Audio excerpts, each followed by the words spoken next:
The first thing you notice about the Vignetto Club after midnight isn't the sound, but the silence underneath it. The thrum of the bass was a given, a physical presence in the air that vibrated through the soles of your shoes. The laughter, the clink of glasses, the low murmur of 100 conversations. That was the surface. But beneath it, in the spaces between the notes, was a watchful, calculating quiet. It was the silence of money, of power, of secrets exchanged without a single word being spoken. I moved through it all like a ghost in a uniform. Stiff white shirt, black vest, a bow tie that felt more like a noose after 8 hours. My name is Alara, and for the last 3 years, this velvet-draped cage has been my life. I poured 12-year-old scotch for men who called each other sir, while their eyes promised violence. I served champagne to women whose smiles were as sharp and cold as the diamonds at their throats. I was invisible, and that was the only thing that kept me safe. Tonight, the silence felt different, heavier. It started the moment he walked in. They didn't have to clear a path. The crowd parted, a human sea yielding to a shark. Lorenzo the Wolf Volkov. I didn't need the hushed whispers to know who he was. Everyone in the city knew. His reputation was a long, dark shadow, and tonight it had fallen across my bar. He was taller than I expected, built with the solid, immovable grace of a cliff face. Dark hair, silvered at the temples. A suit that probably cost more than my entire college education. Tailored to perfection. But it was his eyes that arrested me. A chilling, pale gray, like a winter sky moments before a storm.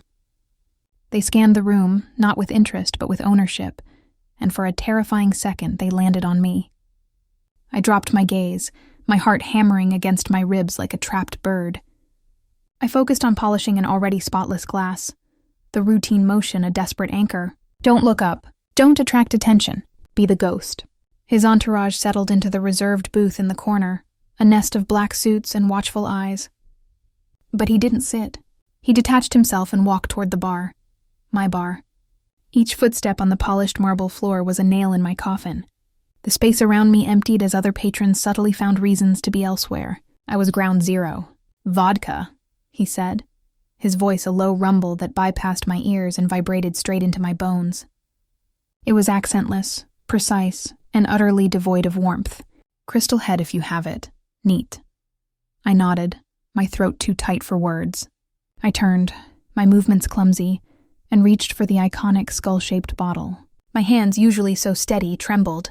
I could feel his gaze on my back, a physical weight. As I poured the crystalline liquid into a heavy crystal tumbler, a man slid onto the stool next to Volkov. He was younger, with a slick, nervous energy. Marco is a junior manager. I'd never liked him. His smile never reached his eyes. Lorenzo, a pleasure as always, Marco said, his voice too loud. Let me get that for you. Before I could react, Marco reached over the bar, took the glass I had just poured, and set it in front of Volkov. Then, with a flourish that made my blood run cold, he produced a small, unlabeled bottle from his pocket. A gift, Marco said, his voice dropping into a conspiratorial whisper I was clearly meant to overhear. From the new shipment, the purest you'll ever taste, a special blend, just for you. He unscrewed the cap and tipped a single, clear drop into the vodka. It vanished without a trace. My breath hitched. Every instinct I possessed, every lesson learned from a childhood I'd spent a decade running from, screamed in unison. This was wrong. This was a hit. Marco's posture was too eager, his eyes too bright with a strange, feverish anticipation.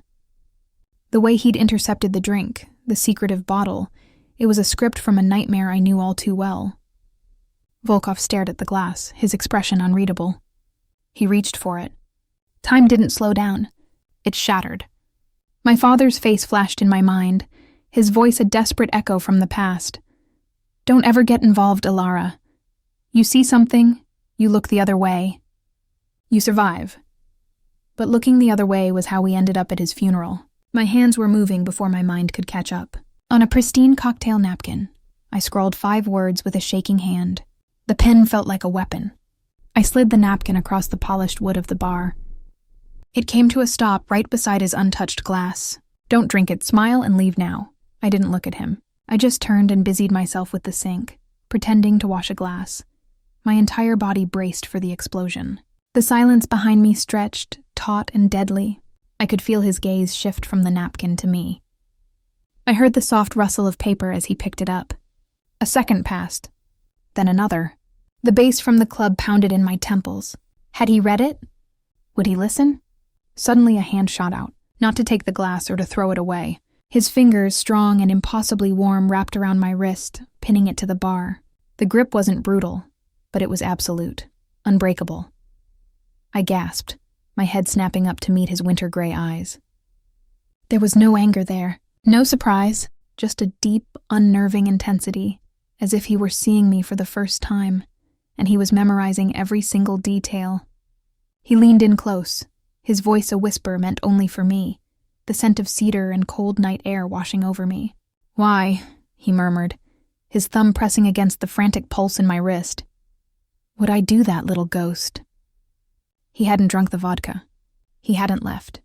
He had grabbed me instead, and in that moment, I knew with terrifying certainty that my life of invisibility was over. The world narrowed to the points of contact.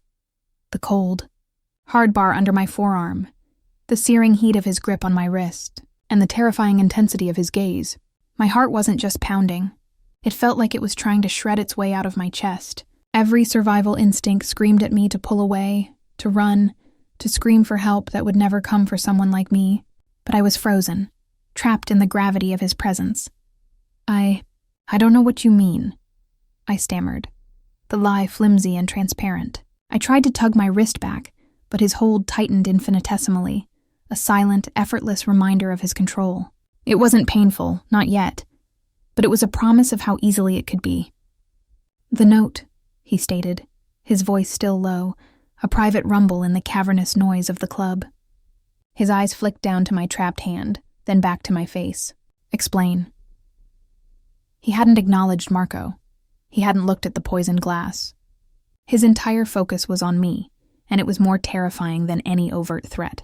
Out of the corner of my eye, I saw Marco's smug smile falter, confusion, and then a flicker of panic replacing it. "Lorenzo? Is there a problem with the gift?" Volkov didn't even glance his way. "Leave us," he said, the words dropping like stones. Marco opened his mouth to protest, but one of the men from the booth, a mountain with a scar bisecting his eyebrow, took a single step forward.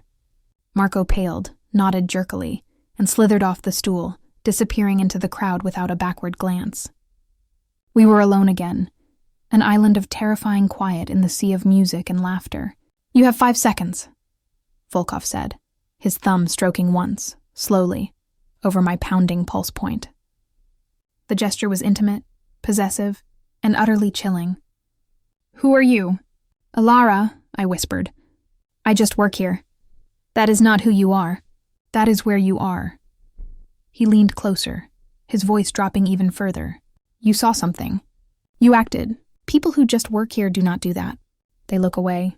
So I will ask again, who are you and what did you see?" The truth was a dangerous currency, but a lie now would be a death sentence. I could see that in his eyes. He was a man who dealt in absolutes. "The bottle," I breathed out, my voice trembling. It wasn't right. He was too eager. "He intercepted the drink you ordered to give you that one. It's a classic play." One of his eyebrows lifted almost imperceptibly. "A classic play," he repeated as if tasting the words. "You seem familiar with the genre." He finally released my wrist. The skin tingled, already feeling the ghost of his grasp. I instinctively cradled it with my other hand, my fingers brushing over the warmth he'd left behind. He didn't move away. He watched me, a predator assessing strange new prey. "We need to leave," I said, finding a sliver of courage. If he realizes it didn't work, he will panic. Panic makes people stupid. Stupid people are easy to find. His logic was cold, brutal, and utterly confident. He picked up the napkin I'd written on, folded it neatly with one hand, and tucked it into his inner suit pocket. The gesture felt strangely final, like a contract being sealed. "You're coming with me." It wasn't a question.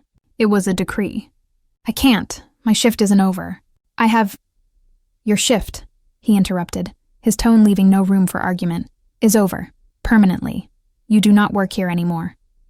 He stood, a tower of imposing darkness. "Get your things. Now. The finality in his voice brooked no argument. My mind raced. My bag was in the staff locker room. My phone, my keys, and my pathetic life were in that bag. To get it, I'd have to walk away from him, to have a moment alone. Was this a test? Would I run? I looked at his eyes and knew with a sinking certainty that running would be the last mistake I ever made. He would find me, and he would not be gentle a second time. Numbly, I nodded. I turned and walked toward the staff door on unsteady legs, feeling his gaze burning into my back with every step. The locker room was a stark contrast to the club's opulence. Fluorescent lights, chipped linoleum, the smell of stale perfume and bleach. My hands shook so badly I could barely work the combination lock. Sophia, another bartender, was changing out of her heels. "Hey, you okay? You look like you've seen a ghost." A hysterical laugh bubbled in my throat. I felt like I'd become one. "I'm fine, just not feeling well. I'm leaving." I shoved my apron into the locker, grabbed my worn leather bag and slung it over my shoulder. It held everything I owned that mattered, just like always. Some things never changed. "Whoa, wait, what did Volkov want?" Everyone's talking. "He grabbed you." Her eyes were wide with a mixture of fear and morbid curiosity. "It was nothing. A misunderstanding," I lied, my voice hollow. "I have to go." I pushed through the door back into the hallway, half expecting him to be gone, for this to have been some cruel, surreal joke. But he was there, waiting, flanked by two of his men. The one with the scar, and a younger, leaner man with cold, empty eyes. They looked at me not as a person, but as a package. An asset, or a problem. "This way," Volkov said, gesturing toward a service exit I'd only ever used to take out the trash. The cold night air hit me like a physical blow as the door swung open onto a dimly lit alley. It smelled of damp concrete and rotting garbage. Parked right there, its engine a low purr, was a black Rolls-Royce Cullinan. The back door swung open automatically. "Get in," he said. There was no choice. It was the alley or the car, the unknown or the man who held my fate in his hands. I took a breath, the last free breath I feared I would ever take, and climbed into the opulent, leather-scented darkness. He slid in beside me, his large frame taking up an immense amount of space. The two other men got in the front. The doors closed with a soft, definitive thud, locking me in. The car pulled away from the curb in unnerving silence. I stared out the tinted window, watching my old life. The club, the lights, the ordinary danger I understood, disappear into the night. I was in a cage rolling on wheels. "Where are you taking me?" I asked, my voice small in the vast quiet. "Somewhere secure," he replied, not looking at me. He was looking at his phone, typing a quick message. "Where can we talk? I told you what I saw. That's all I know." "No," he said, finally turning his head to look at me. The passing streetlights cast fleeting shadows across his sharp features. "That is the beginning of what you know. You recognized a classic play. You risked your neck for a stranger. That is a story I very much want to hear." He leaned back, the leather creaking softly. "So, Elara, start from the beginning. Not tonight's beginning. The real one. The beginning."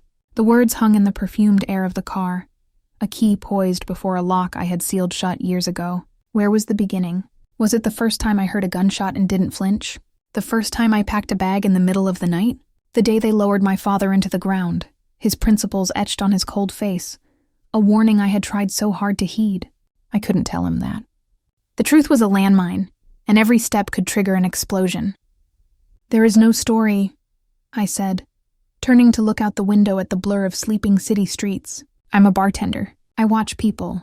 It's my job to know when someone is lying, when they're nervous, when they're about to do something stupid. Your friend Marco was all three." I could feel his gaze on my profile, dissecting me. "He is not my friend," a simple, chilling correction. "And you are not just a bartender. You have the eyes of someone who has seen the wolf before, and knows better than to look away." The metaphor, coming from a man called the Wolf, sent a fresh shiver down my spine. He was too perceptive. I had to give him something, a piece of the truth that was sharp enough to be believable but small enough not to gut me. I kept my eyes on the passing city. My father was an import-export. He had business partners. I grew up around men who smiled with their mouths but not their eyes. I learned to read the tells, the too-firm handshake that's meant to intimidate, the joke that isn't a joke, the way someone offers a drink they didn't order themselves. I chanced to glance at him. His expression was unreadable, but he was listening. Truly listening. Marco's hands were shaking. His pupils were dilated. He was performing, but badly. The special bottle from his pocket was a prop. It was a performance I'd seen before. I left it there, letting him draw his own conclusions. Let him think my father was a low-level crook, a two-bit hustler. It was safer than the truth. Your father, Volkov repeated, his voice thoughtful. Where is he now? He's dead. The words were flat, final. His business partners saw to that. This at least was not a lie. It just wasn't the whole truth. A moment of silence passed, filled only by the whisper of the tires on asphalt. Then you understand the nature of the world, he said. And it wasn't a question. It was a statement of fact, a grim welcome. It is not a kind place. Loyalty is a currency, and betrayal is the tax on power. He fell silent again, and I dared to hope the interrogation was over. The car had left the bright lights of downtown and was navigating a neighborhood of towering, silent condominiums overlooking the lake. We pulled into a private underground garage, the gate sliding shut behind us with a sound of finality. The garage was pristine, lit by cold fluorescent lights, and housed a small collection of vehicles that were each worth a fortune. This wasn't a home. It was a secure location, a bunker disguised as luxury. The scarred man, who Volkov called Kyle, got out first, scanning the area before opening our door. The younger one, Alexei, stayed close, his hand resting near his waist where I was sure a weapon was concealed. We entered a private elevator that required a keycard and a biometric scan. It ascended smoothly to the penthouse. When the doors opened, my breath caught. The entire far wall was floor-to-ceiling glass, offering a breathtaking panoramic view of the city skyline and the dark, endless expanse of the lake.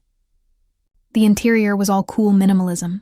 Polished concrete floors, low-slung leather furniture, stark white walls adorned with a few pieces of brutalist art. It was powerful, masculine, and utterly soulless. It fit him perfectly. You will stay here tonight, Volkov said, shrugging off his suit jacket and draping it over the back of a chair. He moved to a bar cart, far more elegant than the one I worked, and poured 2 fingers of amber liquid into a glass. He didn't offer me one. Kale will remain outside the door. Do not attempt to leave. The command was absolute. He was treating me like a prisoner, but one he'd housed in a 5-star cell.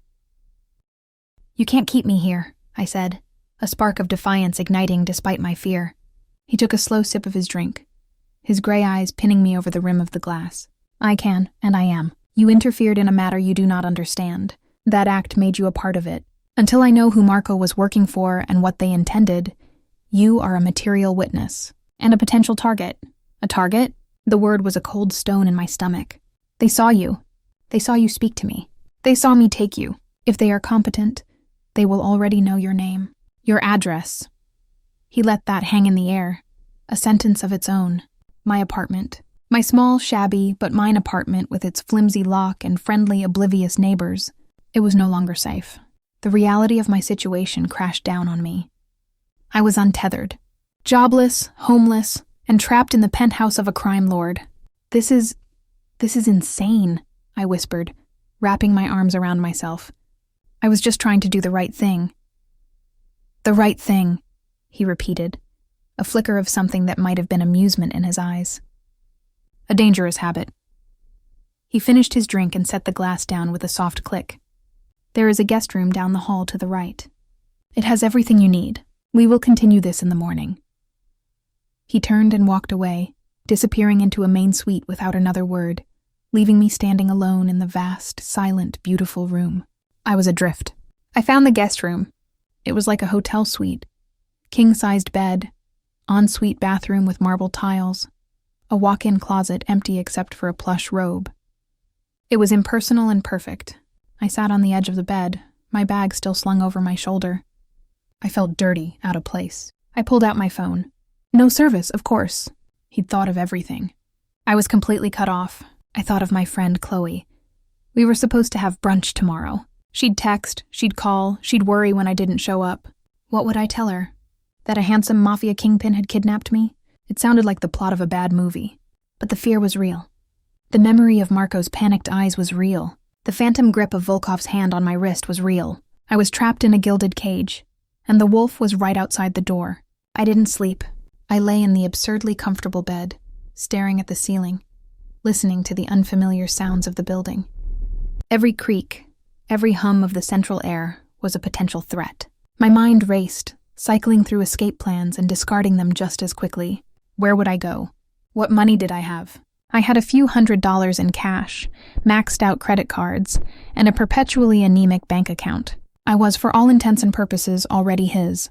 The sun was beginning to tinge the sky with a pale, sickly light when I heard a soft knock on my door. I jolted upright, my heart in my throat. Yes? The door opened, and Kyle stood there, his massive frame filling the doorway. He held a stack of folded clothing. "Boss thought you might want a change of clothes," he said, his voice a low gravel. He placed them on a chair just inside the door. "Breakfast is in 30 minutes. He left, closing the door behind him. I stared at the clothes. A simple pair of dark jeans, a soft cashmere sweater, and undergarments, all in my size. The intimacy of it, the unnerving efficiency, made my skin crawl.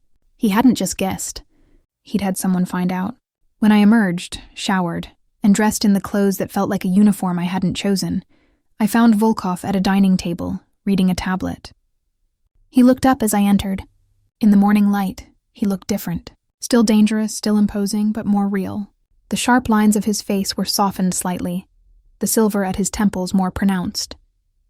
He was dressed casually in dark trousers and a black sweater, and it made him seem no less powerful, only more approachable, which was somehow more dangerous. "Sit," he said, gesturing to the chair opposite him. A spread of food was on the table, pastries, fruit, and a carafe of coffee. My stomach churned. I sat, pouring a cup of coffee just for something to do with my hands. "We have located Marco," he said without preamble. I froze, the carafe hovering over my cup. And he was found in his apartment. An apparent suicide. The words were ice water in my veins. I set the carafe down, my hand shaking. "Suicide." "That is what the evidence suggests," Volkov said, his tone neutral. "But you don't believe it. I do not deal in beliefs. I deal in facts. The fact is, the man who tried to poison me is dead before he could be questioned. That is not a coincidence. It is a cleanup." He took a sip of his coffee. "It means whoever he was working for is thorough. And they are still out there." He looked at me, his gaze direct. "Which means you are still in danger, and your value to me has increased." My value? The words felt like ash in my mouth. I was no longer a person. I was an asset, a piece on a chessboard I couldn't see. "How?" "You are the only living person who was there," he stated, his logic as cold and clean as a surgeon's scalpel. "You saw Marco's behavior. You might have noticed something else, a detail you've forgotten, a name spoken, a text message you saw him send, a person he looked at before he approached me. Memory is a curious thing. Under the right pressure, it can yield unexpected results."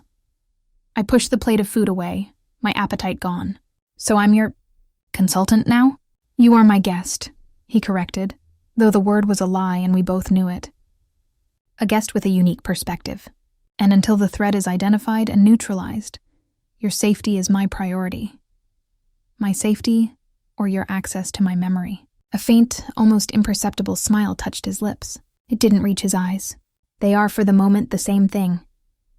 The rest of the breakfast passed in a tense silence.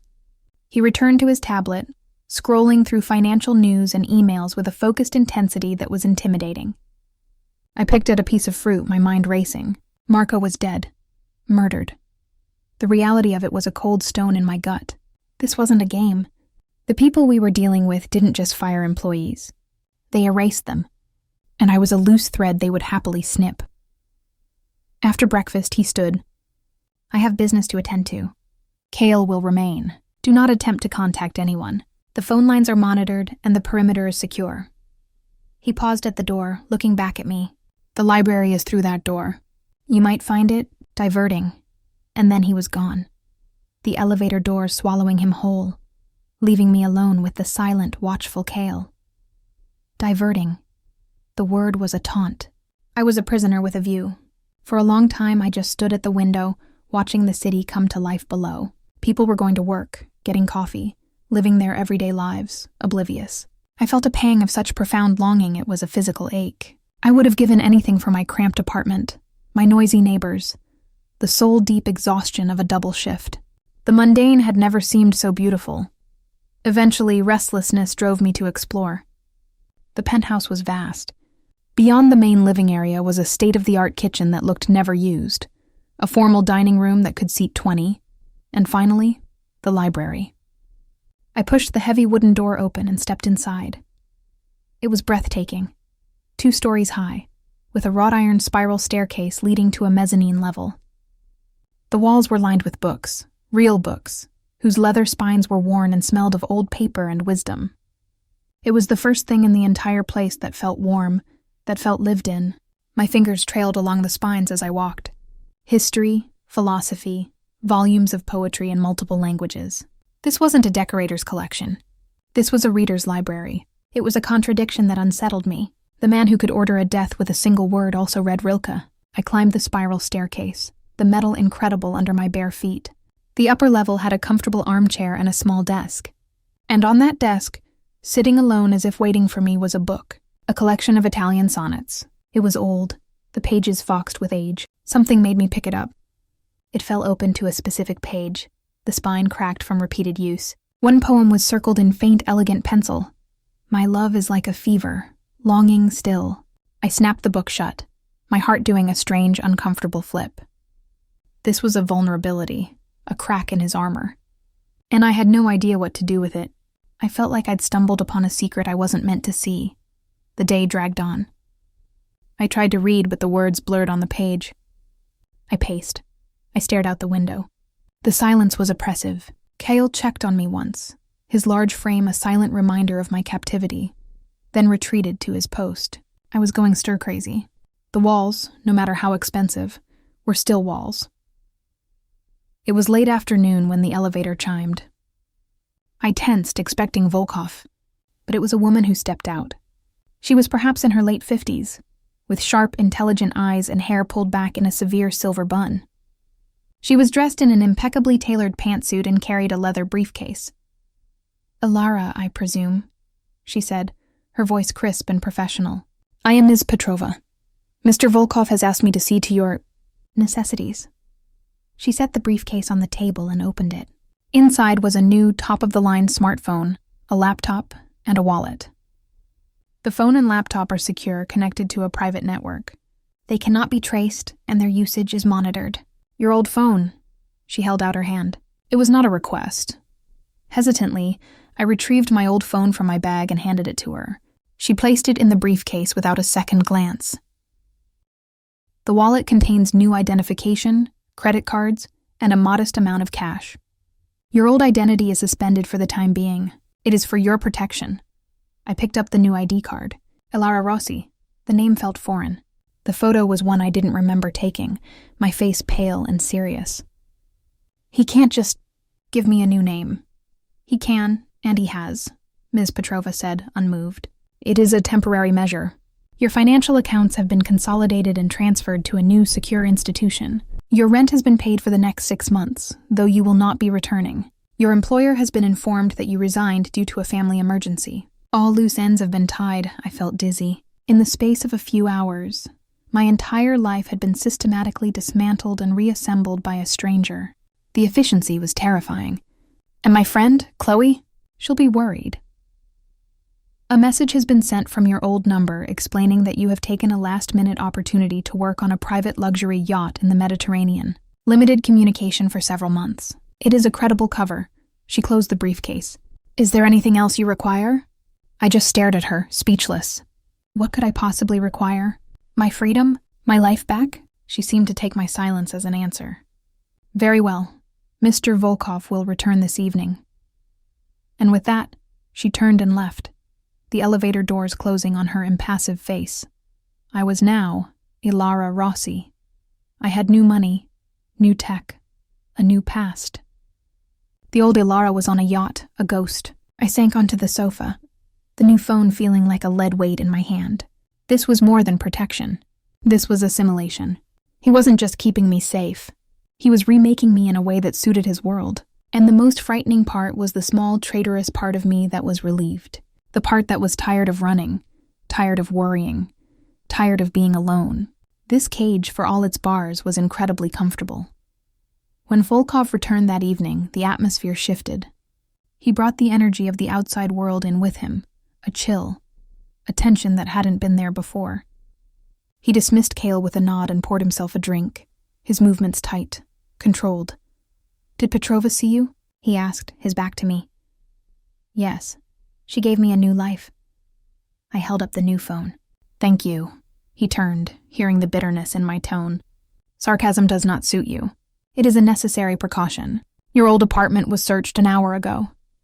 The air left my lungs. "What? Professionals?" "They were discreet, but they were looking for something. Or someone. You would not have been safe there." He took a long swallow of his drink. "The threat is not theoretical, Alara. It is active. It is hunting." The room felt suddenly colder. He was right.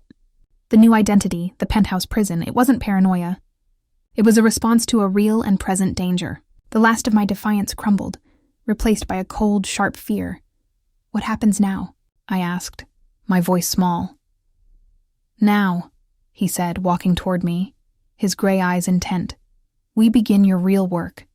We are going to reconstruct last night. Every second, every face, every word. You are going to take me back to the Vigneto Club, and you are going to show me what you saw." He stopped in front of me. "And you are going to help me find the man who wants me dead." The reconstruction felt like torture. He led me not to the library or the living room, but into a study I hadn't seen before. It was darker, paneled in a rich, dark wood, with a massive desk that looked like it had been carved from a single ancient tree. There were no windows. It was a room designed for focus, for secrets. He sat behind the desk, steepling his fingers, and looked at me expectantly. "Begin. From the moment you first saw Marco that night." I closed my eyes, trying to push past the fog of fear and focus. It was around 10:30. He came in through the staff entrance, which was unusual. He usually swaggered in through the front. He looked agitated. His hair was messy, like he'd been running his hands through it. He went straight to his office, slammed the door. Did he speak to anyone? I sifted through the memory, the mundane details now taking on a life-or-death significance. He brushed past Sophia, didn't acknowledge her. Then, about 20 minutes before you arrived, he came out. He was on his phone. He was smiling, but it was a nasty smile. He said, "The package is ready for delivery. The wolf will take the bait." Then he laughed and hung up. Volkov's expression didn't change, but the air in the room grew colder. The wolf. He used that name. "It's what people call you," I said quietly. "Go on." After that, he was different. Calmer. Almost serene. He posted himself near the host stand, watching the door. Waiting. When you walked in, his whole body language shifted. He became eager, like a dog hoping for a treat. That's when I knew you were the package. For the next hour, he drilled me. What was Marco wearing? A navy suit, a silver tie. Did he have a watch? A flashy Rolex knew. Did he interact with any other staff? He snapped at a busboy for being too slow. Did anyone else approach him? A man in a gray overcoat handed him an envelope. Marco pocketed it without a word. I was surprised by what I remembered. The years of being invisible had sharpened my observational skills to a razor's edge. I could recall the scent of the woman's perfume who sat at the end of the bar, jasmine and patchouli, the pattern on the tie of the man who spilled his drink, tiny martini glasses, the nervous tick of the new barback as he polished glasses. He blinked 3 times in rapid succession. It was a flood of sensory information, and Volkov sifted through it like a prospector panning for gold. "The man in the gray overcoat," he pressed. "Describe him." I squeezed my eyes shut, trying to pull the ghost from the haze of memory. Average height, thin. The coat was expensive, but it was too big for him. He had a hat pulled low. I never saw his face, but his hands, he had a ring on his right pinky finger. It was silver, with a black stone. Onyx, maybe. It had a symbol carved into it. A bird of some kind. An eagle? No, a hawk. A stylized hawk. Volkov went perfectly still. "You are certain?" The light caught it when he took his hand out of his pocket. It was just a flash, but I'm sure. He leaned back in his chair, a slow, deliberate movement. The first crack in his controlled facade I had seen. That is unfortunate. Why? Who is he? That ring belongs to a man named Silas Hawke. He is not a player. He is a facilitator, a broker of chaos. He arranges things. If he was delivering payment to Marco, it means the contract did not originate from within my organization. It was outsourced. This is not a simple power grab. This is a professional hit, sanctioned by someone with significant resources. The pieces were clicking into place, forming a picture far more terrifying than I had imagined. This wasn't just about one man wanting Volkov's throne. This was a coordinated attack from the outside. He's the key, then, I said. This Silas Hawke, he is a ghost, but a ghost you have now seen. His gaze on me was intense, reevaluating. Your eyes are more valuable than I realized. He stood and walked to a panel on the wall, pressing a sequence of buttons. A large screen descended behind his desk. With a few more commands, he pulled up a series of security feeds from the club, different angles from the night before. Show me, he said. Show me where he stood. I stood and approached the screen, my heart pounding. It was surreal, watching the grainy black and white footage of my old life, a life that felt a century away. There I was, a small, anxious figure behind the bar. There was Marco preening by the door. And then Volkov entered, and the entire energy of the room shifted on the screen, just as it had in reality. There, I said, pointing to a corner of the feed from a camera near the restrooms. The man in the overcoat. He came from that direction. Volkov zoomed in and enhanced the image. It was grainy, but the too big coat was clear. The man kept his head down, his face obscured by the hat. But as he turned to leave, his right hand swung into view. The image was pixelated, but the shape of a ring on his pinky finger was unmistakable. Good, Volkov murmured, a hunter's satisfaction in his voice. Very good. He saved the frame and typed a rapid message on his phone. This gives us a starting point. Hawke operates out of the city. He favors old places, theaters, libraries, museums, places with history and multiple exits. He turned off the screen, and the room was plunged back into the dim light of the desk lamp. He looked at me, and the intensity in his eyes was different now. It wasn't just the cold assessment of an asset. There was a spark of something else. Respect, perhaps. You have a unique talent, Alara, he said. Most people see, but they do not observe. You observe. It is a skill that cannot be taught. It's a skill born from a lifetime of needing to see the threat before it sees you, I replied, the truth slipping out before I could cage it. He was silent for a moment, studying me. We are not so different, you and I. We both live in worlds where a single missed detail can be fatal. The comparison should have offended me, but it didn't. It felt horribly, terrifyingly accurate. We were both survivors, navigating landscapes of hidden teeth. The only difference was the scale. Get some rest, he said, his voice softer than I had ever heard it. Tomorrow we begin in earnest. The hunt for Silas Hawke begins. I left the study, my mind reeling. The fear was still there, a constant humming undercurrent. But something else was there too. A sense of purpose, a feeling of being useful, of having a skill that mattered in this brutal, high-stakes game. It was a dangerous feeling. It was the feeling of starting to belong. Back in my room, I didn't feel the same oppressive weight of the walls. I picked up the book of sonnets from the library, the one he had left on the desk. I opened it to the marked page. My love is like a fever, longing still. I traced the circled words with my finger. Who did Lorenzo Volkov love with a feverish longing? What, or who, had carved this vulnerability into a man made of stone? The question haunted me more than any threat from Silas Hawke. Because understanding that, I feared, was the real key to surviving him. The next morning began not with a quiet breakfast, but with the arrival of Franco. He entered the penthouse with an air of grim efficiency, a tablet tucked under his arm, and a tension in his shoulders that spoke of a long, fruitless night. Volkov was already waiting, dressed and looking as if he'd never slept, a fresh cup of black coffee steaming on the table beside him. We have a problem, Franco said without preamble, his eyes flicking to me for a fraction of a second before dismissing me as irrelevant. The cleanup on Marco was too clean. The apartment was wiped. No prints, no fibers, no data on his devices. It was professional. I expected nothing less from an operation involving Hawk, Volkov replied, his voice calm. What of the financials? The payments to Marco were routed through a series of shell corporations in the Caymans. Untraceable. But we did find something else. Franco tapped his tablet, bringing up a complex web of transactions. While we were looking into Marco, I ran a standard audit on all recent financial activity with high-level clearance. There's a discrepancy. A series of small recurring payments to a security consulting firm that doesn't exist. The vendor was added to the system 6 months ago. Volkov's gaze sharpened. Who authorized the vendor? The credentials belong to Anthony Ricci.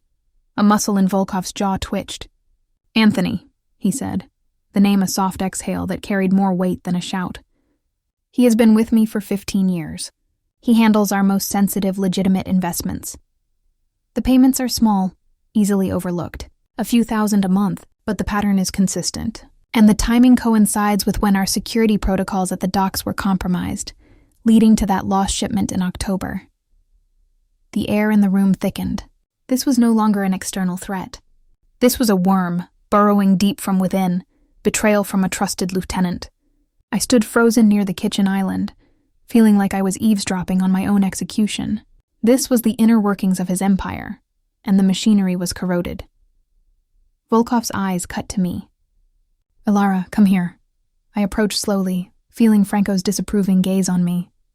Volkov took the tablet from him and turned it toward me. Look at these transaction descriptions. The language.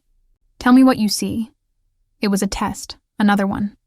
I took the tablet, my fingers brushing against his. The screen showed a list of payments for strategic security analysis, for ongoing risk assessment, for consultancy services rendered. The descriptions were bland, corporate, and designed to be ignored. The grammar is correct, I started, my translator's brain kicking in, analyzing not the numbers, but the words. But the word choice is off. It's repetitive. Consultancy services rendered is a common phrase, but for rendering of provided services. It's stilted. It reads like someone who understands English technically, but isn't a native speaker. They're mimicking language from real invoices without understanding the natural flow. I looked up at Volkov. It's the same inconsistency I saw in the fake vendor names you showed me earlier. It's a pattern. Someone is creating a paper trail to siphon money, and they're not being careful with the linguistics. Franco stared at me, his earlier dismissal replaced by a grudging curiosity. She noticed that in 5 seconds. Our accountants missed it for 6 months. Volkov's gaze on me was unwavering. It is what I told you. She sees what others do not. He took the tablet back. Anthony. He has a cousin. Fresh from Naples. His English is poor. He works in the mailroom, Franco confirmed, his voice tight. He would have the access to see real invoices and mimic them, but not the fluency to get the phrasing right. Bring Anthony in, Volkov said, his tone dropping to something quiet and deadly. But do not alert him. Tell him I need his expertise on the European expansion. I want him here, in this room, in 1 hour. Franco nodded and left, the penthouse door closing with a soft final click. Volkov stood and walked to the window, his back to me. The silence was heavy, weighed down by a friend's betrayal. You knew, I said softly. You suspected it wasn't just Sergio. I suspected many things. Suspicion is the currency of my life. Proof is far more rare. He turned to face me. You provided proof. You connected the linguistic pattern. You have just saved me millions, and possibly my life. Anthony had access to my schedule. He knew I would be at the Vigneto last night. The realization was a cold splash of water. The internal betrayal and the external hit were connected. Anthony was the leak. He had provided the schedule, the access, and the internal knowledge that made the attempt possible. And I had just helped seal his fate. What will you do to him? I asked, my throat dry. That is not your concern. The wall was back up, the brief moment of shared purpose gone. You will be in the study during our conversation. You will listen. You will not make a sound. I want you to hear his voice, to listen to his tales. You will tell me if he lies. It wasn't a request. It was an order. I was being pulled deeper into the darkness, from observer to participant. An hour later, I was seated in a high-backed leather chair in the dark study. The door left ajar. From my position, I could see a sliver of the living room. Volkov sat in an armchair, pretending to review documents. I held my breath, my heart thumping a frantic rhythm against my ribs. The elevator chimed. Anthony Ricci walked in, a man in his late 40s with a kind, tired face and a slightly rumpled suit. He looked like an accountant, which he was. He did not look like a traitor. "Lorenzo," he said, his voice warm with what sounded like genuine affection. "You wanted to see me? The Europe files are on my desk. I can have them sent up." "Sit down, Anthony," Volkov said, his voice neutral, even friendly. Anthony sat on the sofa, leaning forward eagerly. "I've been looking over the projections for the Milan holdings. The potential is incredible, but the regulatory landscape is— We will get to that," Volkov interrupted gently. "First, I need your help with a different matter. A discrepancy in the books. Small payments to a security firm. The authorization has your credentials." The change in Anthony was instantaneous. It was subtle, a slight stiffening of the shoulders, a too quick blink, a forced casualness as he leaned back. "My credentials? That's impossible. It must be a system glitch. I'll have IT look into it immediately. The firm doesn't seem to exist, Anthony." Volkov's voice was still calm, a spider feeling the first vibrations in its web. "A shell company, then. You know how these things are set up for tax purposes." Anthony's voice had a new, thin layer of sweat on his upper lip, gleaming in the morning light. "The descriptions on the invoices are poorly worded, stilted. They read like they were written by someone whose first language isn't English." Volkov paused, letting the silence stretch. "It reminded me of your cousin, Marco. How is he settling into the mailroom?"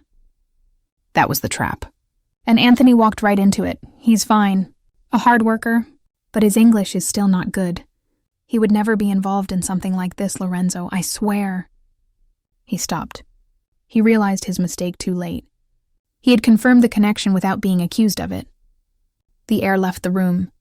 Volkov's posture shifted from relaxed to predatory in a heartbeat. He didn't raise his voice.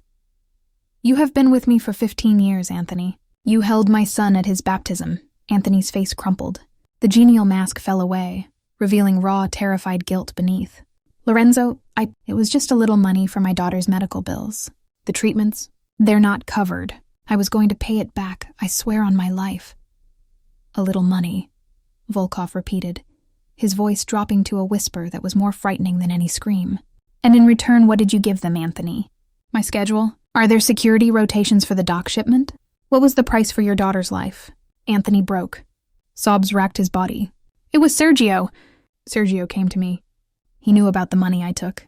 He said he'd expose me, ruin me, unless I gave him information. He said it was just for leverage, for internal politics. I didn't know about the truck, Lorenzo. I didn't know he was going to try to kill you. You have to believe me." I sat in the dark study, my hand clamped over my mouth, listening to a man's soul being torn to pieces. This was the cost of this world. This was the reality behind the power in the suits. It was ugly, brutal, and heartbreaking. "Where is Sergio now?" Volkov asked, his voice still terrifyingly calm. "I don't know. After last night, he went dark. He said if anything went wrong, he had a contingency plan. He said the wolf had grown a conscience. He said you were weak." Volkov stood up. He looked down at the weeping man, his expression not of anger, but of a profound, weary disappointment. "You have a daughter, Anthony. Think of her now. Franco will take you to a secure location. You will write down everything you gave Sergio. Every date, every detail. If your information leads us to him, your daughter will keep her father. Is that understood?" It was a mercy I didn't expect. A thread of hope offered in the depths of damnation. Anthony could only nod, his body shaking with relief and shame. Franco entered and quietly escorted the broken man out. The elevator doors closed, and Volkov was left alone in the vast, silent room. He didn't move for a long time. He just stood there, staring at the space where his friend had been. I crept out of the study. He heard me but didn't turn. "You showed him mercy," I said quietly. "Mercy is a luxury I cannot often afford," he replied, his back still to me. "But children should not be orphans because of their father's sins. It is a lesson I learned too well." In that moment, he wasn't the wolf. He was just a man, standing in the ruins of his own trust, burdened by the weight of the choices he had to make. And I, against all reason and every instinct of self-preservation, felt a terrible, undeniable pull toward him. The silence after Anthony's departure was a living thing, thick and suffocating. Volkov remained at the window, a statue carved from grief and fury. I didn't dare speak. I had just witnessed the brutal mechanics of his world, the discovery of a traitor, the application of pressure, the dispensing of a punishment that was both harsh and, in its own way, merciful. My knees felt weak. The coffee I'd drunk earlier churned in my stomach, acid and betrayal. Finally, he moved. He didn't turn, but his voice, low and rough, cut through the quiet. You heard, it wasn't a question. Yes, and? I swallowed, my throat tight. And I think Sergio was right about one thing. That made him turn.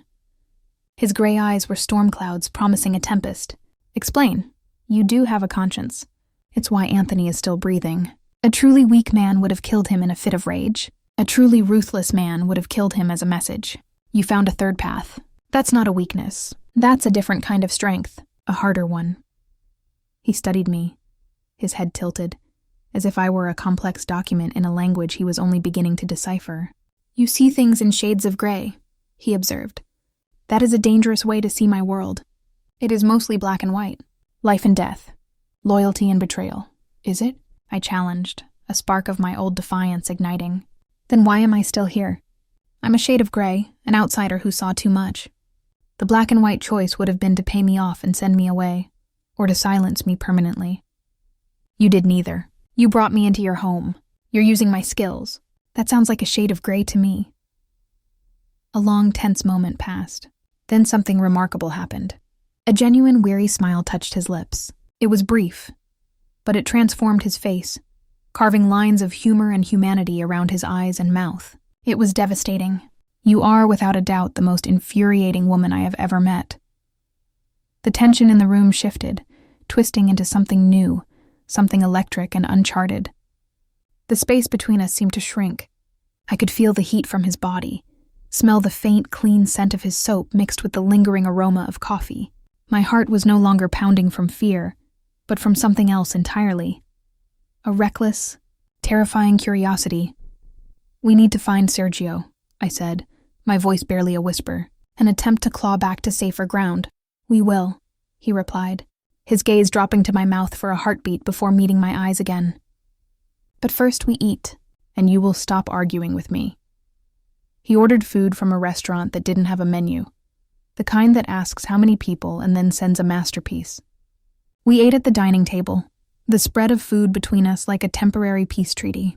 The conversation was stilted at first as we navigated the minefield of what had just happened. But slowly it found its way to neutral territory. He asked me about languages, about the nuances of translation. I found myself explaining the subtle differences between Italian and Sicilian dialects, and how a misplaced word could change the entire tone of a contract. He listened, truly listened, his intelligence sharp and focused. He asked insightful questions, challenging my interpretations, engaging in an intellectually stimulating way. It was the most normal, and yet the most abnormal conversation I'd ever had. Here I was, discussing linguistics with a Mafia boss over a meal that cost more than my monthly rent, while his men stood guard outside and a traitorous cousin plotted his death. You love it, don't you? He asked suddenly.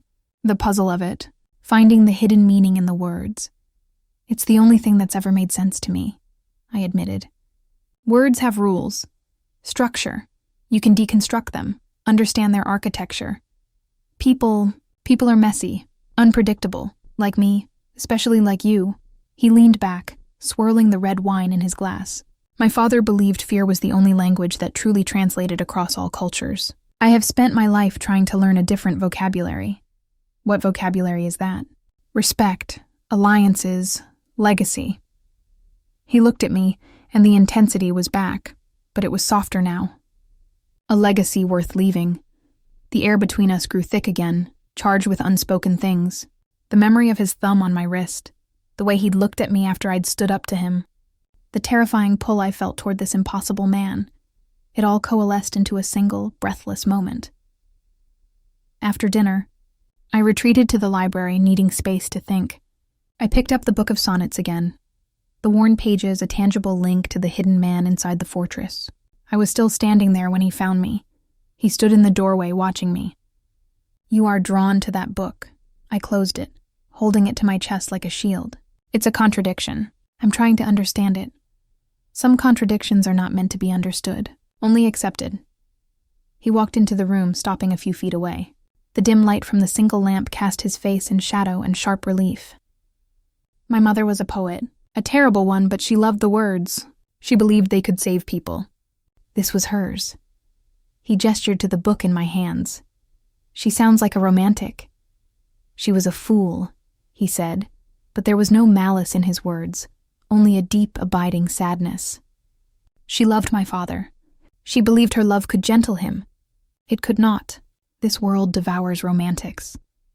His eyes met mine, and the warning in them was as clear as a shout. "It is why I have always avoided them. Until now?" The question slipped out, brave and stupid. He didn't answer with words. He closed the distance between us in 2 slow strides. He didn't touch me, but I could feel his heat, could see the storm in his eyes up close. My breath hitched. Every cell in my body was screaming, a chaotic chorus of run and stay. "You are not a romantic, Alara," he murmured, his voice a low vibration in the quiet room.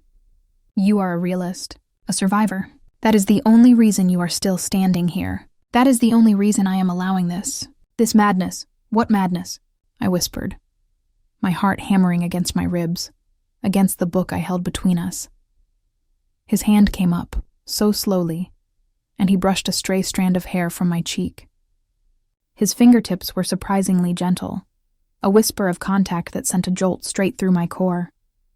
"This," he said, and then he kissed me. It wasn't gentle or questioning.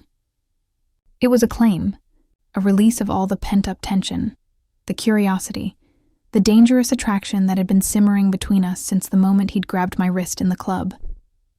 His mouth was firm and demanding, and I met his demand with my own, a surge of reckless abandon. The book of sonnets fell from my nerveless fingers, landing on the rug with a soft thud. My hands came up, not to push him away, but to clutch at the lapels of his shirt, anchoring myself in the storm. It was a kiss that tasted of expensive wine, of power, of warning, and of a desperate, lonely hunger that mirrored my own. It was the worst decision I had ever made. And in that moment, it felt like the only one that made any sense at all. When he finally broke away, we were both breathing heavily. His forehead rested against mine.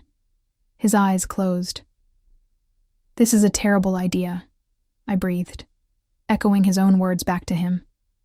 "The worst," he agreed, his voice rough. But his arms tightened around me, pulling me closer until there was no space left between us, and I knew with a terrifying, exhilarating certainty that the line had been crossed. There was no going back. The world had narrowed to the space between our bodies, to the frantic beat of my heart echoing in my ears, and the solid, real warmth of him. His mouth found mine again, this kiss slower, deeper, a deliberate exploration that shattered the last of my resistance.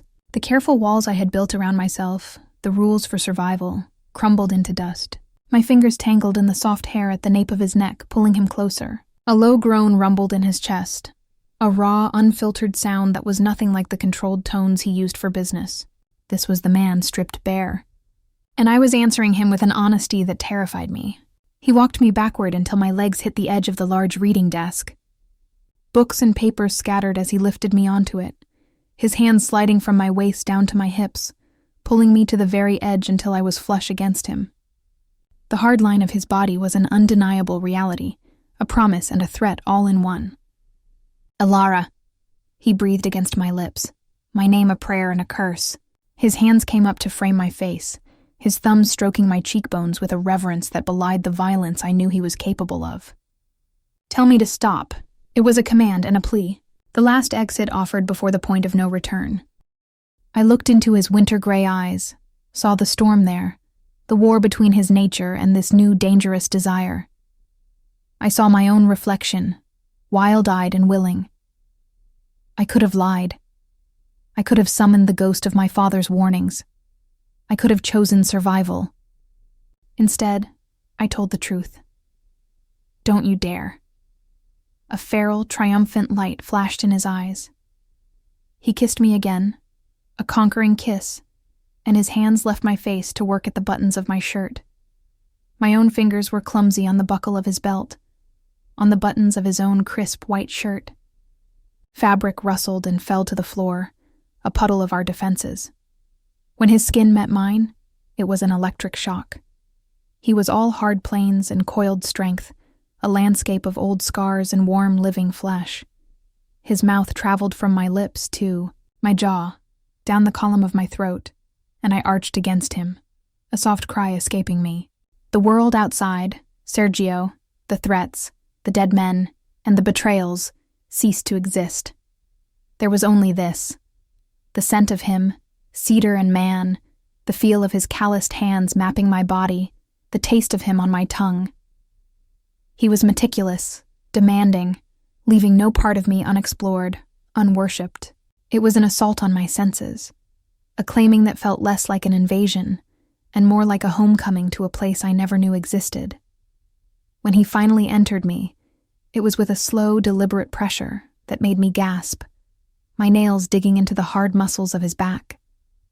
He stilled, his forehead damp against mine, his body trembling with the effort of his control. "Look at me," he commanded, his voice ragged. I opened my eyes, drowning in the stormy gray of his. "I see you," he whispered, and then he began to move. It was not gentle. It was raw and real and devastating. It was a conversation without words, a battle, and a surrender. The polished wood of the desk was hard beneath me. The scent of old books and our mingled breath filled the air. He drove me to the edge of reason, his name a broken chant on my lips, and when I fell, shattering around him with a sob that was half terror, half ecstasy, he followed me. His own release a guttural cry muffled against my shoulder, his body collapsing against mine for a single, weightless moment before he caught himself. For a long time, there was only the sound of our ragged breathing. He didn't pull away. He held me there, on the desk, his body still intimately joined with mine, his face buried in my hair. I could feel the frantic hammering of his heart slowly begin to steady against my own. The reality of what we had just done began to seep back in, cold and sobering. I had just slept with Lorenzo Volkov. I had let the wolf into my bed, into my body. I had broken the single most important rule of survival. He was the first to move. He straightened, his gaze sweeping over me. My flushed skin, my tousled hair, the evidence of our passion. His expression was unreadable, a mask of control sliding back into place, but his eyes still burned with a residual heat. He picked up his trousers from the floor and stepped into them, his back to me. The moment of vulnerability was over. The king was back on his throne. I slid off the desk, my legs unsteady, and gathered my own clothes, my hands shaking. I felt exposed, raw, and profoundly foolish. What had I been thinking? This changed everything. It made me vulnerable. It made me a target in a new, more intimate way. "This was a mistake," I said, the words tasting like ashes. He turned, his shirt still unbuttoned, revealing the powerful scarred chest I had just traced with my fingers. "It was inevitable. It complicates everything." "It simplifies one thing," he countered, his voice low. "Your place is here, with me." "As what?" I asked, a hysterical laugh bubbling in my throat. "Your prisoner? Your consultant? Your mistress?" He crossed the room in 2 strides, his hand cupping my chin, forcing my eyes to meet his. "You are mine. That is all you need to know for now." The possessiveness in his tone should have infuriated me. It should have sent me running for the hills. Instead, a treacherous part of me, the part that had been alone and fighting for so long, preened at the certainty in his voice. To belong to someone, even someone like him, was a seductive poison. "I need to shower," I said, pulling away from his touch. He let me go, his gaze following me as I walked, naked and vulnerable, out of the library and down the hall to the guest room. I locked the door behind me, a futile gesture, and stood under the scalding spray of the shower, trying to wash the scent of him from my skin, the memory of his touch from my mind. It was no use. He was under my skin now. I had crossed the line, and the fire I had played with had already begun to consume me. Later, wrapped in a robe, I heard a soft knock on the door. It wasn't him. It was Cale. "The boss asked me to give you this," he said, his face impassive as he handed me a small velvet box. I took it with trembling fingers. Inside, nestled on a bed of black silk, was a bracelet. It was elegant, deceptively simple, a platinum chain with a single teardrop-shaped black diamond. It was beautiful, cold, and unmistakably a collar, a mark of ownership.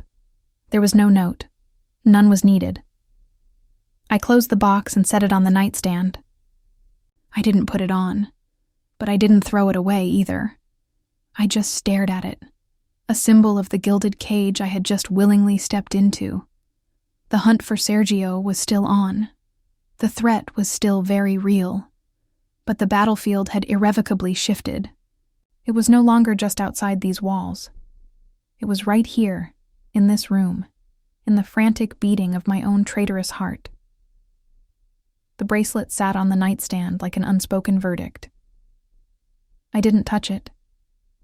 To put it on felt like surrender. To throw it away felt like a provocation.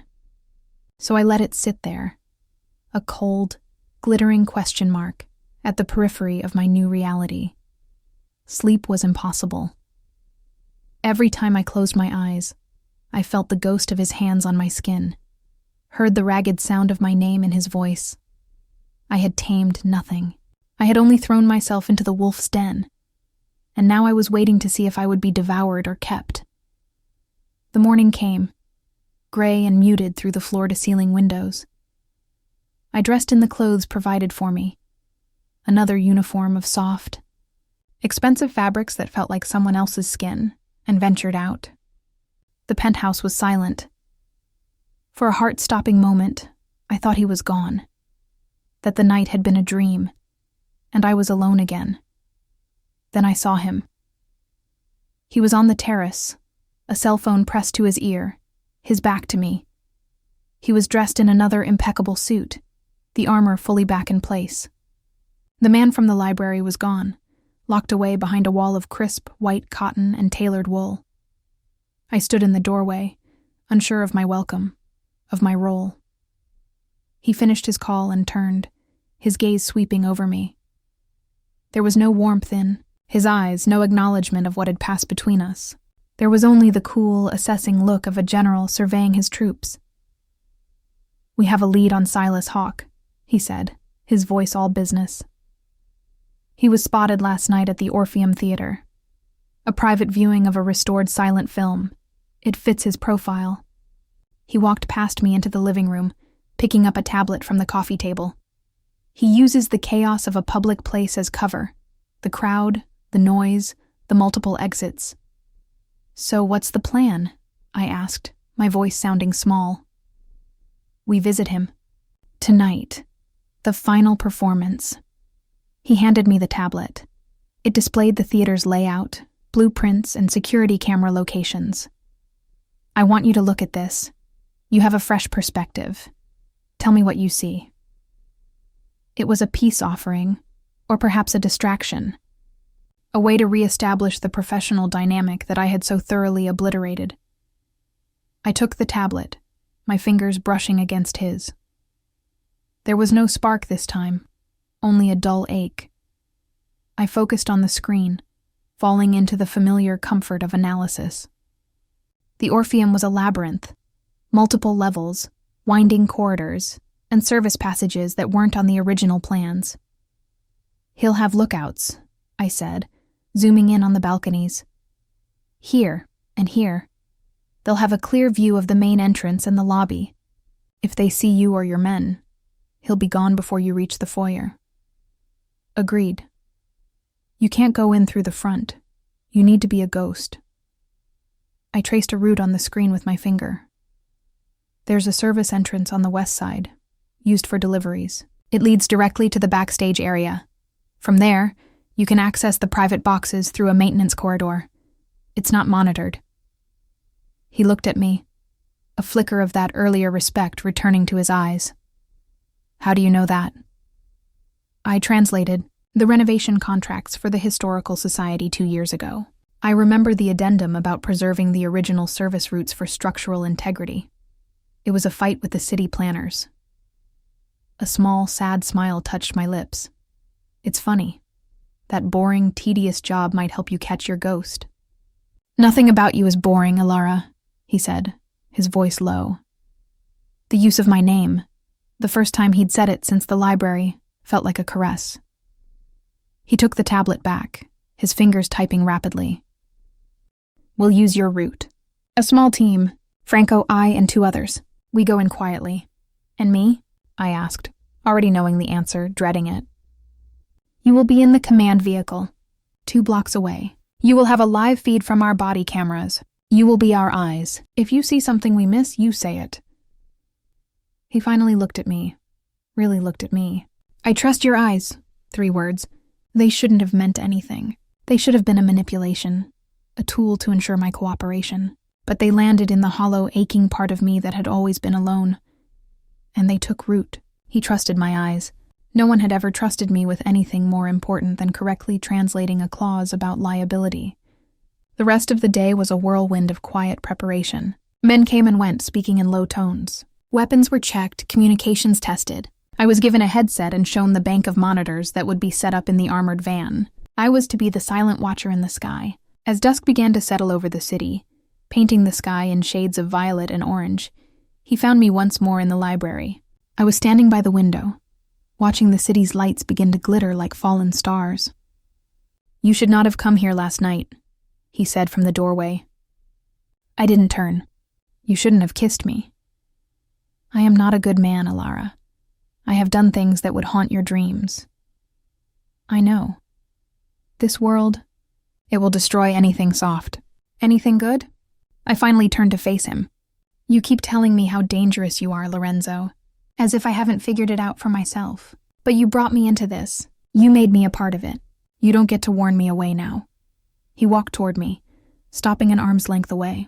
The dying light caught the silver in his hair, the sharp planes of his face. I am not warning you away. I am telling you that if you stay, there is no going back. The innocence you have left will be gone. I lost my innocence a long time ago, I whispered, in a different life. He reached out then, not to pull me to him, but to pick up the velvet box from the nightstand where I'd left it. He opened it, the black diamond winking in the twilight. He didn't ask. He took the bracelet and fastened it around my wrist. The metal was cool against my skin, the weight of it strange and final. He didn't let go of my hand. His thumb stroked over the jewel, then over the pulse point beneath it. Then we understand each other, he said. It was not a question. Downstairs, the team was assembling. It was time to go hunting. The command vehicle was a rolling fortress disguised as a telecommunications van. The interior was a stark contrast to the penthouse, all brushed steel, blinking lights, and the low hum of powerful electronics. I sat in a swivel chair before a bank of 4 monitors, a headset snug over my ears. Franco was beside me, his presence a solid, silent anchor, his own gaze fixed on the screens as he coordinated the perimeter team. My mouth was dry. The weight of the bracelet on my wrist felt like a shackle, a constant reminder of the stakes. This wasn't a translation. A mistake here wouldn't mean a lost client or a grammatical error. It would mean blood on the ornate carpets of the Orpheum Theater. On the center screen, a grainy, jostling feed from Lorenzo's body camera showed the inside of a service elevator. He was flanked by 2 of his men, their faces set in grim masks. They were all in black tactical gear, a terrifying transformation from the suits of power to the uniforms of war. Approaching level 3, Lorenzo's voice crackled in my ear, calm and focused. No contact. I watched the screen, my heart a frantic drum against my ribs. The elevator doors slid open to a narrow, dimly lit corridor lined with dusty props and old stage flats. The air, even through a camera lens, looked thick with dust. According to the blueprint, this corridor led to the back of the private boxes on the grand tier. Silas Hawke was in box 7. "Turning right," Lorenzo murmured. His camera view swept the corridor. A rope, a forgotten sandbag, the glittering eye of a dragon prop staring blankly into the darkness. Everything was still. Too still. My own eyes, the ones he claimed to trust, scanned the other screens. Feeds from the other 2 men, and a static shot of the theater's main entrance from a drone high above. The performance had begun. The distant swelling score of the orchestra filtered faintly through the van's walls. "Hold," I said into my mic, the word coming out as a croak. I cleared my throat. "Lorenzo, hold." He froze instantly. His camera stabilized and focused on the corridor ahead. "What do you see?" Franco turned his head slightly, his eyes on me. I was leaning forward, squinting at the screen of his man on the left. "The dust," I whispered. "Look at the dust on the floor in the left-hand feed." Lorenzo's view didn't move, but I knew he was checking the other feed on his own wrist-mounted display. The dust in the corridor was disturbed as expected, but the pattern, it wasn't just their footprints. Ahead of them, about 20 feet, the dust was scuffed in a wide circular pattern, as if someone had stood there, shifting their weight, waiting. "A lookout," Lorenzo's voice was a low growl. They knew we'd come this way. "He's gone now," I said, my brain clicking into that analytical space, the fear receding under the pressure of the puzzle. "But he was there recently. He's reported your position. Hawke will be moving." "We accelerate," Lorenzo decided. "Alpha, Beta, flank the box from the side entrances." "On my mark." The feed split as the 2 other men broke away, moving with silent, lethal grace. Lorenzo continued down the main corridor, his pace quickening. The music from the theater grew louder, a dramatic, silent film score that underscored the tension with absurd irony. He reached a small unmarked door, Box 7's private entrance. He didn't hesitate. He turned the handle and pushed. The camera view swept into the plush red velvet interior of the private box. It was empty. A single half-finished glass of champagne sat on the ledge. A program lay discarded on a chair. "He's gone," one of the other men reported over the comms. "Side entrance is clear." "He can't have just vanished," Lorenzo snapped, his control fraying for the first time. I was scanning all the feeds, my mind racing. He'd known they were coming. He'd had a lookout. He'd left in a hurry, but how? The boxes only had 2 exits, to the corridor and to the theater itself. He wouldn't have gone into the crowd. My eyes caught a flicker of movement on the static drone feed of the main entrance. A figure, tall and thin, wearing a long coat despite the mild evening, was exiting the theater. He moved with a strange, unhurried pace. He turned left, away from the main flow of the dispersing crowd. And on his right hand, even in the grainy resolution, a glint of silver on his pinky finger. "Lorenzo," I said, my voice urgent. "Main entrance. He's outside. He's heading east on Addison. Gray overcoat. He has the ring." A beat of silence. Then, "All units converge on the main entrance. East on Addison. The Fox is in the open." The feeds became a chaotic jumble as the teams moved, Lorenzo's camera showing a blur of red velvet and gold trim as he sprinted from the box. The calm, methodical operation had dissolved into a street chase. I watched, helpless, from my chair in the van, my knuckles white as I gripped the edge of the console. We had him. We had to have him. The drone feed tracked the figure as he turned down an alley. Lorenzo and his team were seconds behind. They entered the alley. It was a dead end. The figure in the overcoat stood at the far wall, his back to them. He slowly raised his hands. "Silas Hawke," Lorenzo's voice came, cold and clear through the comms. "Turn around, slowly." The man turned. It wasn't Hawke. It was a teenager, his face pale and terrified. The overcoat was several sizes too big. The ring on his finger was a cheap plastic trinket. "He paid me," the kid stammered, his voice cracking. $100. Said to wear the coat and walk this way. I don't know anything, I swear." A decoy. A brilliantly simple, arrogant decoy. Hawke had played us. He'd led us on a chase while he slipped away on another route. The frustration that radiated from Lorenzo's frozen camera feed was a physical force. He had been outmaneuvered. "Bring him in," Lorenzo said, his voice dangerously quiet. He might have seen something. The operation was over. We had failed. The van was silent on the drive back to the penthouse. The euphoria of the hunt had curdled into the ashes of defeat. Franco didn't speak. I took off the headset, the plastic suddenly feeling heavy and useless. Lorenzo was already in the penthouse when we arrived.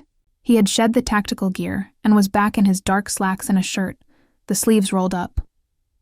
He stood at the window, a crystal tumbler of amber liquid in his hand. He didn't turn as we entered. He was toying with us, Franco said, his voice gravelly with fatigue and anger. He knew the route. He knew the timing. He has a source, Lorenzo. A very good one. I am aware, Lorenzo replied, his voice flat. He finally turned. His eyes were chips of glacial ice. They found me. You saw the dust. You identified the decoy. Your observations were correct.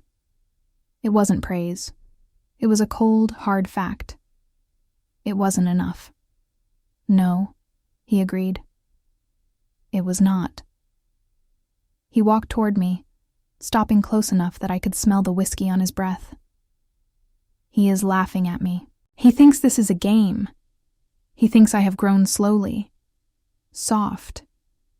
His gaze dropped to the bracelet on my wrist. He will learn otherwise. The threat wasn't directed at me, but I felt it coil in the air around us. The failure had stripped away the brief vulnerability I'd seen. The wolf was back, and he was hungry for blood. The hunt for Silas Hawke was no longer just business. It was personal. The failure was a poison in the penthouse's air, thick and suffocating. Lorenzo's quiet fury was a storm contained by sheer force, of will, radiating from him in waves that made the very light seem to dim. He dismissed Franco with a curt nod, and we were alone again, in the vast, silent space. The city glittered below, a tapestry of ordinary lives untouched by the humiliation that festered in this room, high above it all. He drained his glass and set it down on the marble counter with a sharp, definitive click. The sound was a full stop to the night's ambitions. He didn't look at me, but I felt his anger shift, turning inward. He was in my city, in my theater. He walked in, set his trap, and walked out. And I was left chasing a child in an oversized coat. His voice was low, a controlled vibration of rage. This is not a setback. It is an insult. I stood my ground, the bracelet cool against my skin. He knew you'd come. He knew the route. Franco's right. He has a source with high-level access, maybe higher than Anthony. He turned then, his gray eyes burning. There is no one higher than Anthony was, except for Franco and myself. The implication hung in the air, ugly and unspoken. Could he truly trust Franco, the man who had been his shadow, his right hand?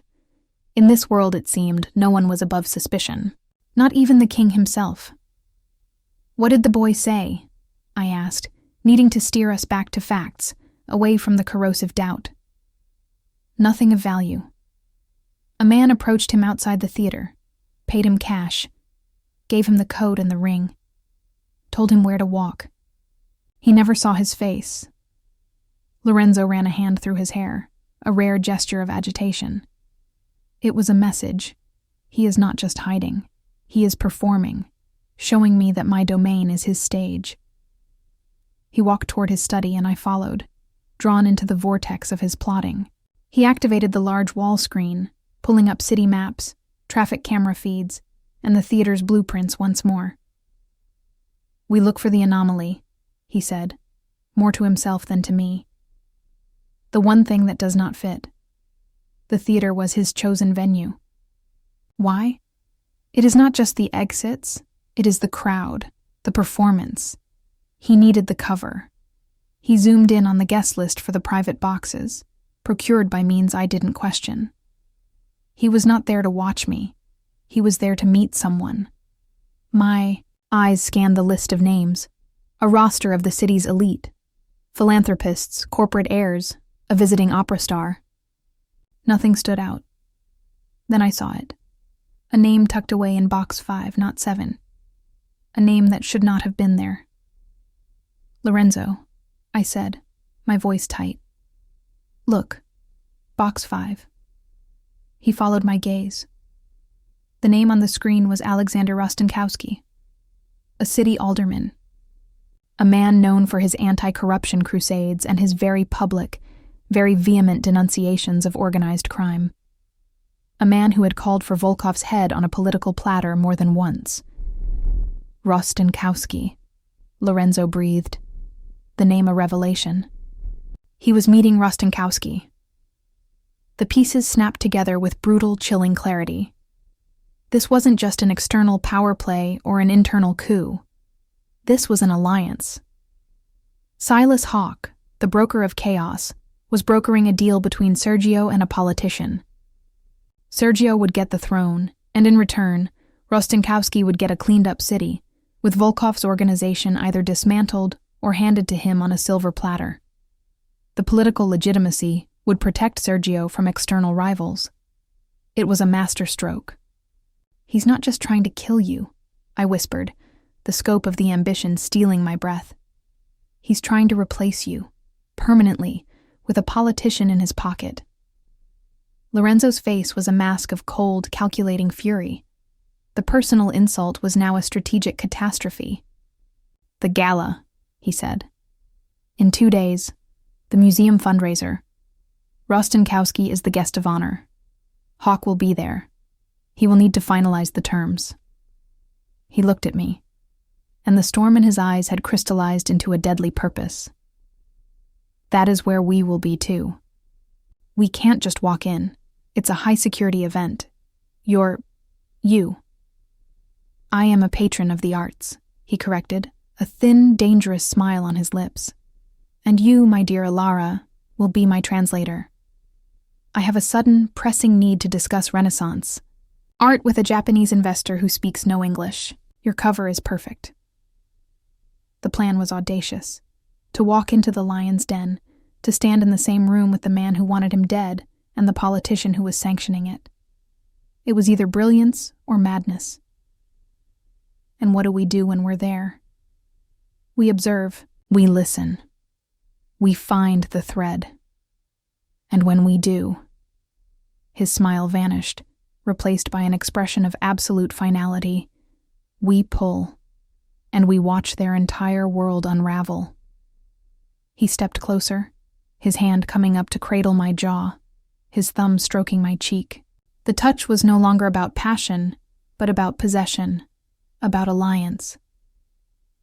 You are the only one he will not expect. The one variable his source could not have reported. The ghost who sees the dust on the floor. He leaned in, his lips brushing my forehead in a kiss that was a seal, a vow. You will be my eyes and ears, and together we will end this. The weight of the task settled on my shoulders, heavy and terrifying. I was no longer just a bystander, a victim of circumstance. I was an active participant in a war. I looked at the man before me, this complex, dangerous, magnetic force of nature, and I knew there was no retreat. I had chosen my side in the shades of gray. I met his gaze, my own resolve hardening. Then we should get ready, I said. We have a gala to attend.